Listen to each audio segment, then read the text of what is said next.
નવસારી જિલ્લાના વાંસદા પોલીસને NDPS act હેઠળ મોટી સફળતા મળી છે। પોલીસ પેટ્રોલિંગ દરમિયાન કારમાં સવાર બે શખ્સોને 1873 ગ્રામ ગાંજા સાથે ઝડપી પાડવામાં આવ્યા છે। નવસારી જિલ્લાના વાંસદા પોલીસને એનડીપીએસ એક્ટ હેઠળ મોટી સફળતા મળી છે।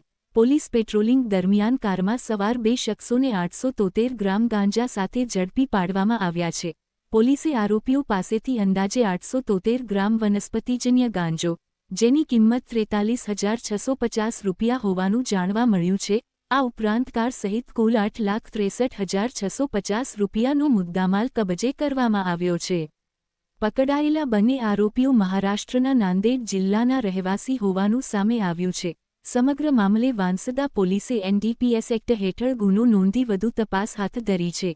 જ્યારે આ કેસમાં સંડોવાયેલા એક વોન્ટેડ આરોપીની શોધખોળ પણ પોલીસ દ્વારા શરૂ કરવામાં આવી છે।